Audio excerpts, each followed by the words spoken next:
My name is Sarah, and I'm a 51-year-old homemaker. My only daughter, Hannah, has just moved into a new house near us with her husband, Ken. Ken works at the company that my husband, Matt, runs, but I didn't know Ken at that time. I learned about him when I attended the company's anniversary party with my daughter. That same day, Hannah and Ken met, instantly fell in love, and soon started dating, eventually considering their marriage. Being our only daughter, I naturally wanted her husband to join our family. Plus, whoever would take over my husband's company had to be someone up to the task. But Ken was just an employee. Would he be a good match for Hannah? Neither my husband nor I had such concerns. As long as they took responsibility for their relationship and remained close, we had no objections. My husband didn't feel strongly about our daughter taking over the company either. But then, Ken expressed a desire to join our family, catching both my husband and me by surprise. We thought it was important to hear his parents' opinions as well, and suggested having a proper discussion between the two families.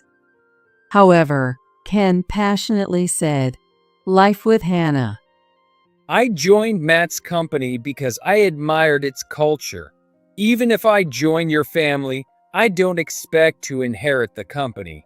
Right now, I'm just a regular employee, but I want to climb the ladder with my own efforts and build a life with Hannah.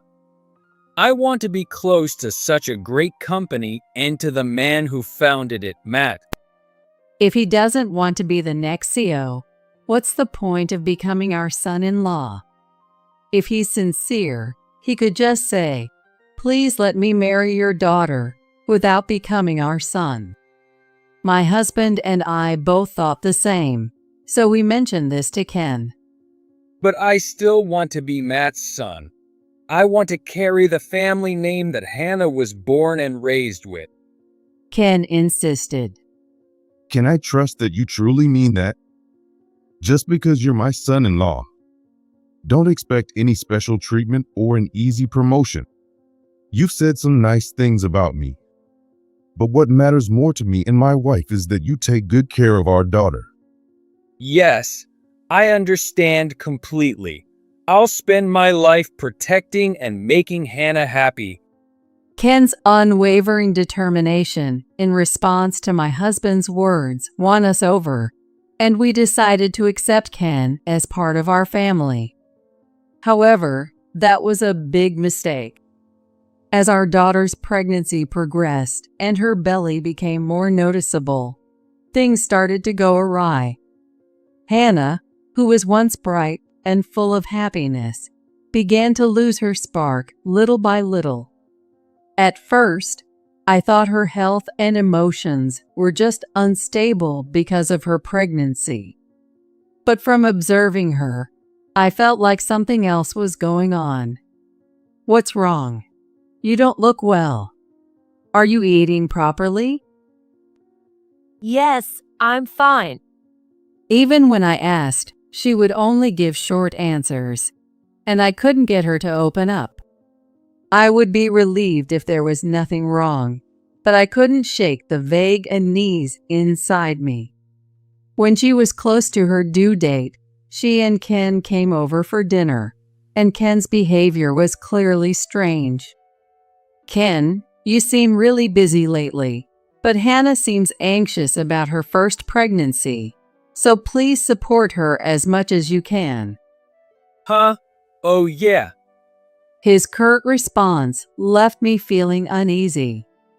This attitude was so different from the Ken who once passionately spoke about his love for Hannah, and it gave me an indescribable discomfort.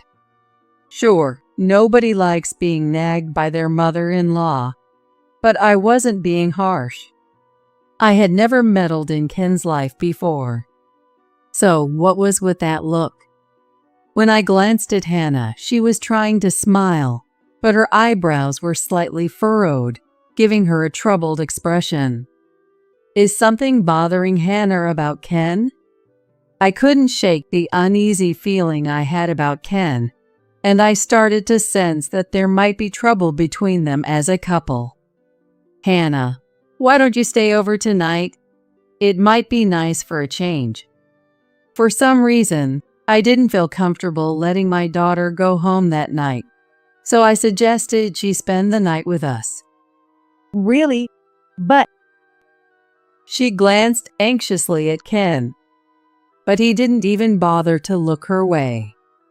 Come on, it'll be fine. Your room's still just as you left it. I insisted, almost forcefully, and sent Ken home early.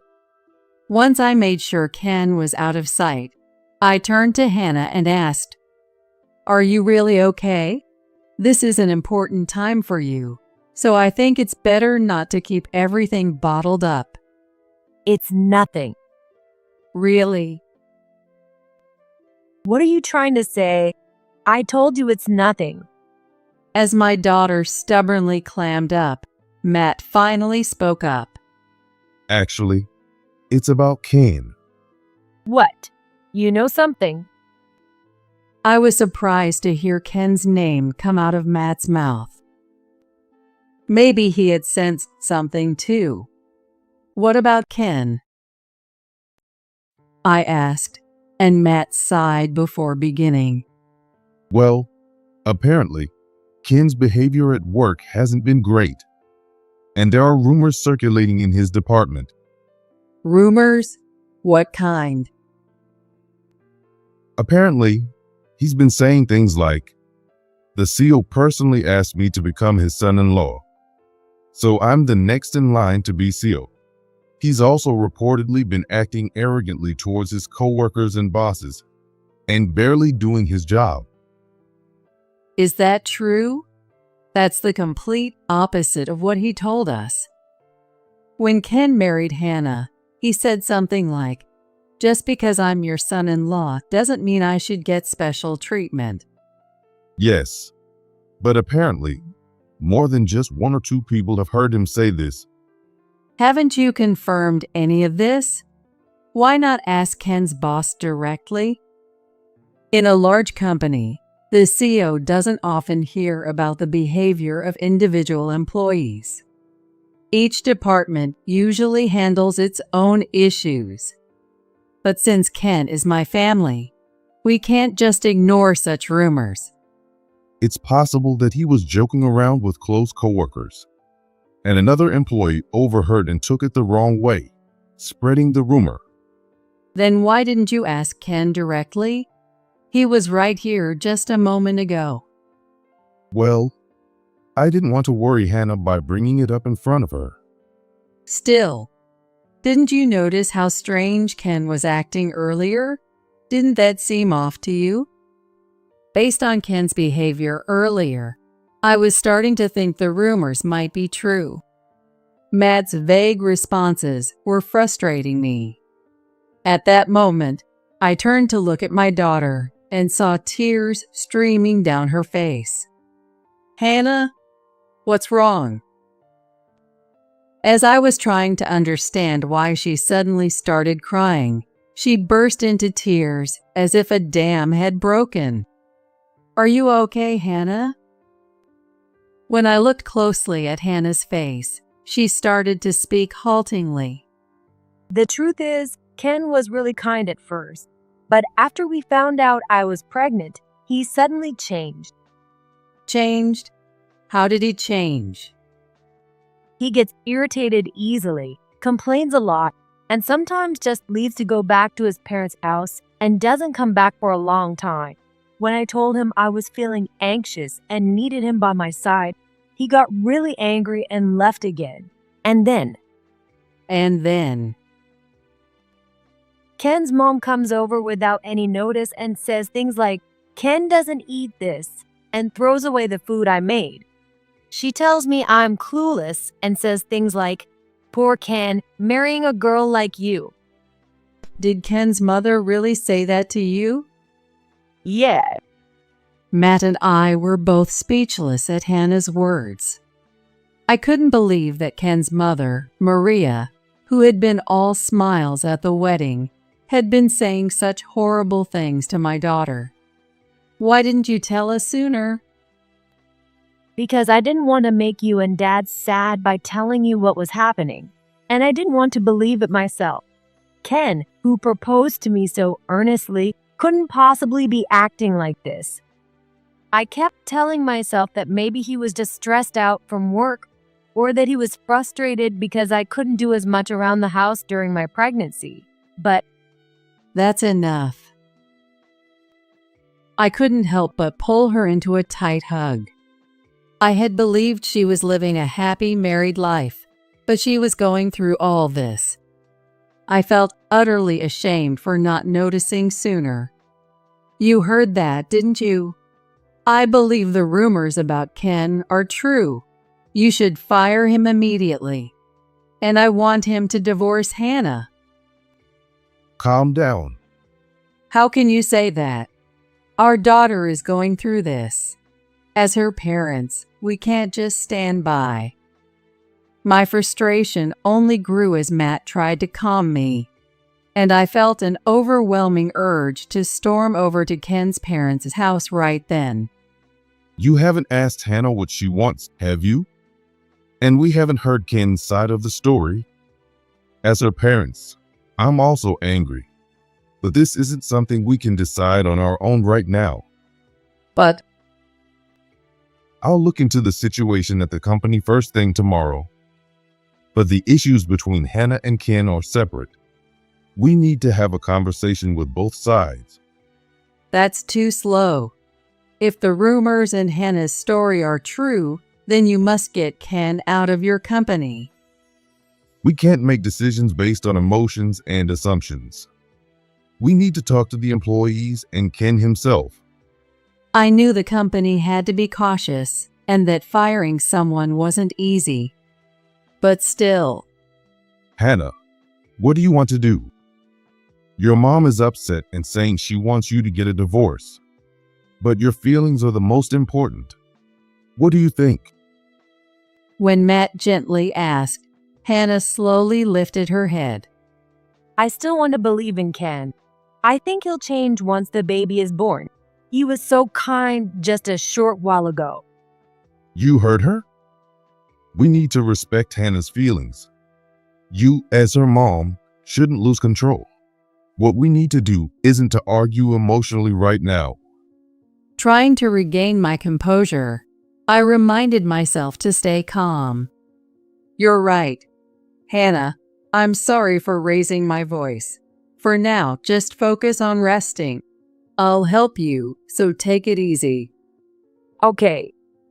Although I wanted to support my daughter in her sadness, I couldn't suppress the anger I felt towards Ken and his mom, Maria. But there was nothing I could do right now. Hannah needed to focus on the baby at this crucial time. For now, I had to keep calm and make sure she could give birth safely. Despite my frustration, I prayed that Ken would return to being the kind person he once was, just as my daughter wished. However, out of concern, I decided to have Hannah stay with us under the pretense of a return to her parents' home for childbirth. I didn't care if people thought I was overprotective. The most important thing was the well-being of the baby and Hannah's peace of mind. I left the company matters to Matt and focused on being by Hannah's side as much as possible. Ken visited every 3 days to check on Hannah, but he remained distant towards her. I wanted to give him a piece of my mind, but she was due to be admitted to the hospital for the delivery tomorrow.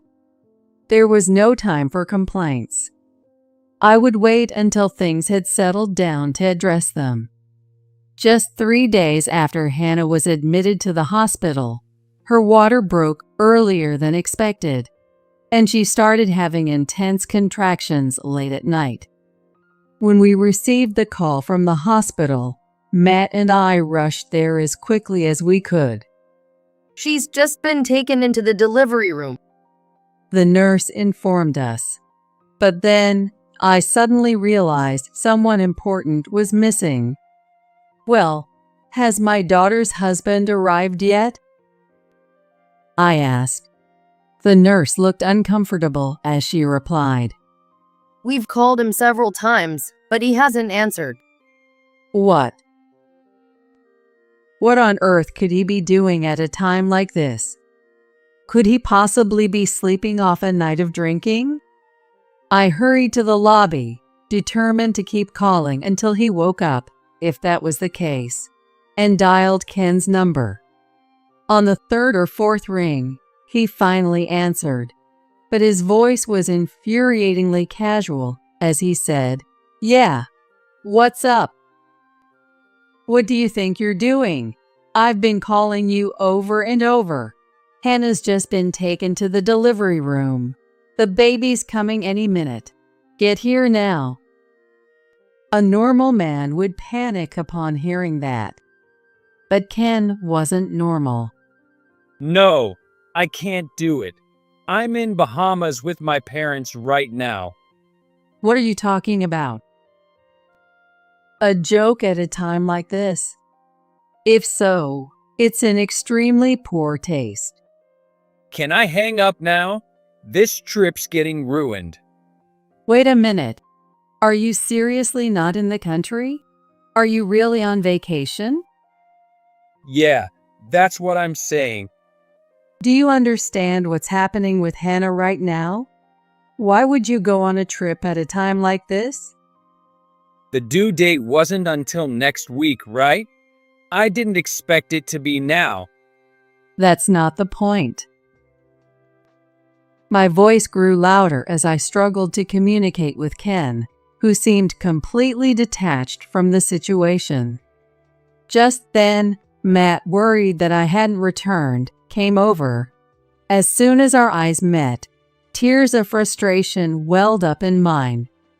Seeing my distress, Matt furrowed his brow and silently leaned in to listen to the conversation on my phone. Can I hang up now? To be honest, I don't even want kids. "What?" Both Matt and I gasped at Ken's blunt statement. Yeah, because once the baby's born, nobody is going to care about me anymore, right? I'd rather stay with my parents where I'm treated like a prince. And you know what? At first, I sucked up to you guys and pretended I wasn't interested in becoming the next CEO, thinking you'd like me better and fast-track my promotion. I figured I'd end up living a cushy life with my parents eventually, but nothing's changed, so I'm over it. Without a kid, maybe I could have just let it slide, but with a kid, it feels like, I don't know, a heavy responsibility or something. Anyway, Hannah doesn't want to leave me, so I'm thinking about what to do. If you guys take care of the kid and let Hannah focus on taking care of me, maybe I'll consider it. Oh, and make sure I get that promotion. You can do that for your darling daughter, right? His nonstop blabbering felt like a surreal nightmare. In the background, I could hear Maria's cheery voice calling out, "Ken, Ken. Are you serious?" Dead serious. Just as I was about to scream, Matt snatched the phone from me and silently hung up. "Honey." Matt stood before me, gripping his phone tightly, his expression unlike anything I had ever seen. His face was flushed with anger, radiating fury from every pore of his being. Enough. Take care of Hannah. I'll handle the rest. He said in a voice so low, I barely recognized it as his, before putting on his jacket and heading out the door. I was momentarily stunned by the look on his face, but I quickly snapped out of it and returned to the area outside the delivery room. Please let both Hannah and the baby be okay. I prayed fervently, trying to drown out the anger I felt toward Ken. The cry of a newborn that echoed through the early morning was like the voice of an angel, delivering my daughter from her suffering. On the day of Hannah's discharge, as I was packing up while she cradled her baby with a look of pure joy, both her phone and mine began to ring in succession. Hannah didn't even glance at her phone, while I took one look at the screen and immediately tossed it onto the sofa. How many times is that now? Who knows? Let's just ignore it. Just then, Matt called out, "Hey, it's time to go." And we left the hospital that had taken such good care of us. When we arrived home, we were startled to find Ken and his parents slumped on the ground outside our gate, looking utterly exhausted. As soon as they saw us, the three of them jumped to their feet. What the hell is going on? Ken shouted, his voice causing the baby to start crying.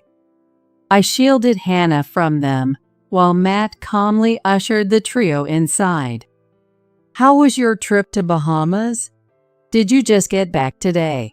You're all dressed rather casually for a visit, he remarked, noting their resort attire. They certainly didn't look like people who had come to visit someone's home, but rather like they had been through quite an ordeal. Don't joke around. We had the worst time over there. We were supposed to come back last week. What? Apparently, their trip to Bahamas had turned into a chaotic survival adventure. Here's a summary of their escapades. They were scammed with exorbitant taxi fares. Maria was persuaded by the charming shop clerk at the souvenir store to buy a huge amount of items she had no use for.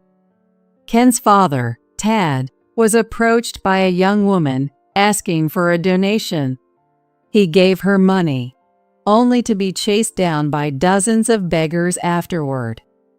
To top it all off, on the day of their return, their bag containing passports and money was stolen, leaving them stranded and forced to sleep rough as they couldn't arrange new accommodations. We had to deal with embassies and all sorts of things. We were stuck there for an extra week. Maria fumed, her eyes wide with frustration. I felt a bit sorry for them, but what could I say other than, wow, that sounds rough. What kind of response is that? Like you don't even care. I called you so many times. Your son-in-law went through hell, and you didn't help at all. Isn't that just cruel? Ken's tone was exasperating, and I couldn't help but put my head in my hands. You went on a trip abroad while your wife was going through a difficult time. How can you stand there and say such things? You're supposed to be the father of that baby. I was so fed up that I couldn't even muster tears anymore. I didn't even have the energy to argue back. No, that's not the main thing I wanted to talk about. It's the company. What the hell is going on there? Ken yelled as he thrust a piece of paper in front of Matt and me. It was a termination letter, clearly outlining the reasons, with Matt's signature at the bottom. This was waiting for me at my parents' house this morning. A termination notice? Are you kidding?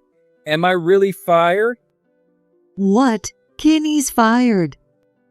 Maria shrieked as she confronted Matt, while Tad's face turned pale as he read the letter.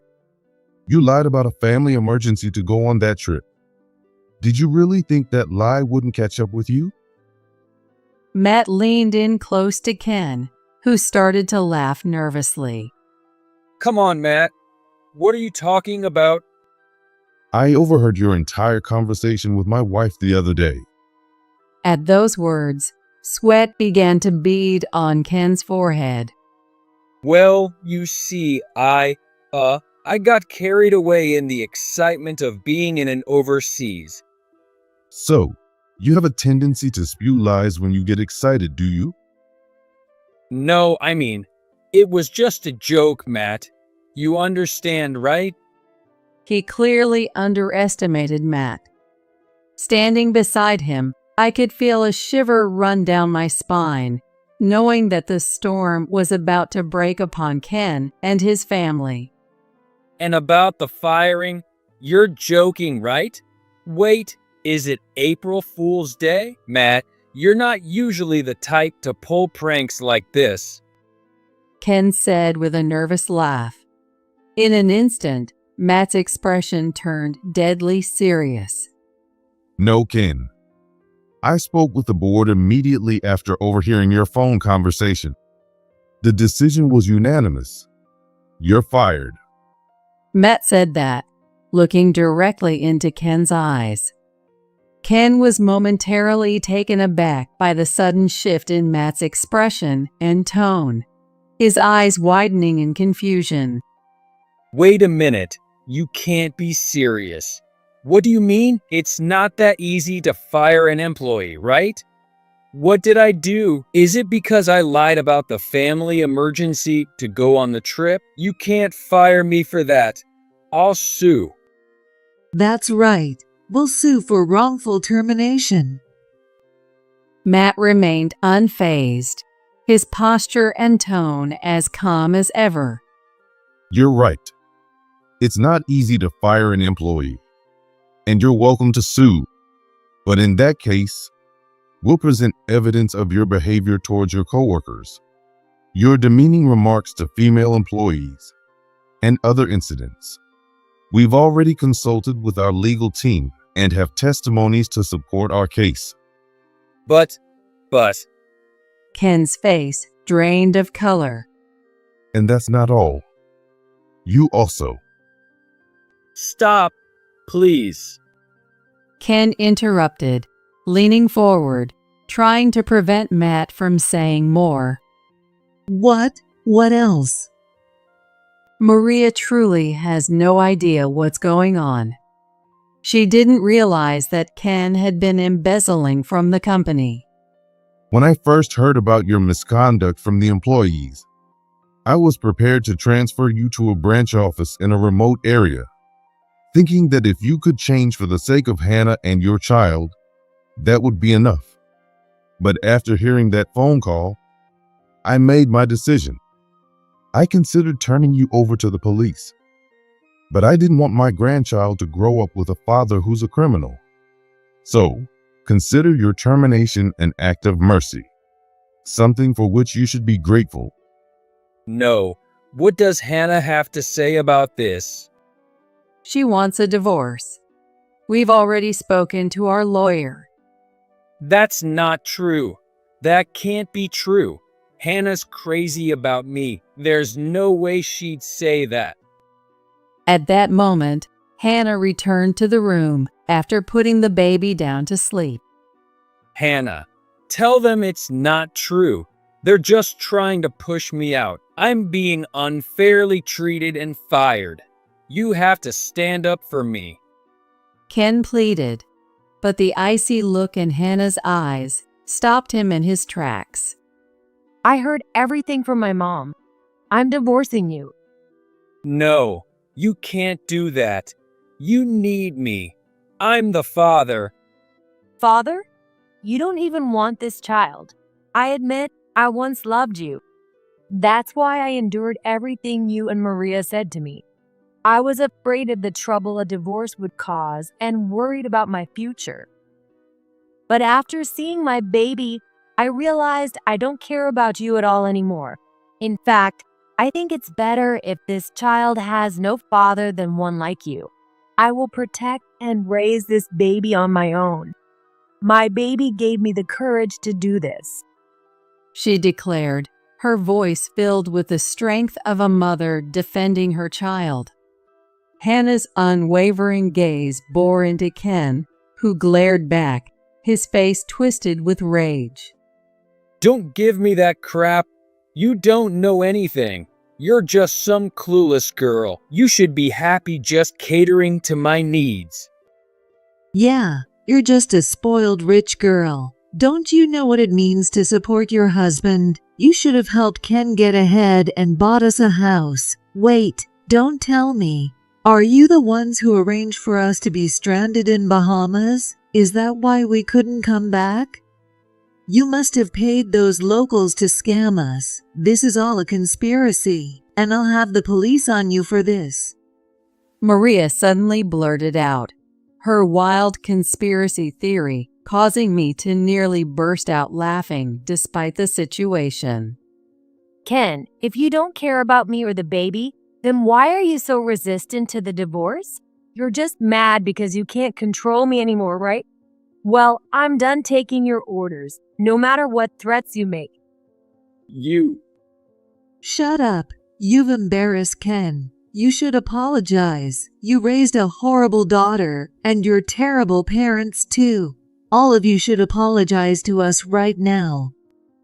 At that moment, Matt stood up abruptly, his face a mask of fury. You bastard. He bellowed at them with such force that the house seemed to shake, and all three of them jumped back as if they'd been struck. Get out of here. If you say another word, I swear I'll make your lives a living hell. He roared, his anger so intense it was almost palpable, like flames shooting from his back. My husband, usually so gentle and kind, had transformed into a figure of righteous wrath, and the three of them cowered before him, scrambling to leave the house as quickly as possible. After that, Hannah and Ken finalized their divorce, and Hannah was awarded full custody of the child. Not long after Ken was fired, Tad lost his job as well. It seemed neither Ken nor Maria had realized, or perhaps Tad had simply forgotten that Tad's company was a subsidiary of Matt's. When Ken received his termination letter, Tad must have panicked. But by then, it was too late. The rumors had spread to Tad's workplace, making it impossible for him to stay, and he chose to resign.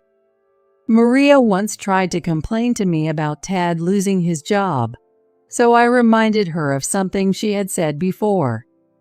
Do you know what it means to support your husband? Maybe you should help him get back on his feet. I returned her words to Maria with a smile. After his dismissal, Ken sent his resume to Matt's company, thinking he could get rehired. Soon, he will receive a rejection letter along with a restraining order, barring him from contacting Hannah or the baby. Hannah is now working hard to raise her child and rebuild her life. All Matt and I can do is watch over her and offer our support. But I hope she never forgets one thing. No matter what happens, we will always be there for her. We will never abandon her and will always reach out to help. So please, keep smiling and be happy. As I watched my daughter lovingly gaze at her baby, I silently prayed from the depths of my heart for her happiness.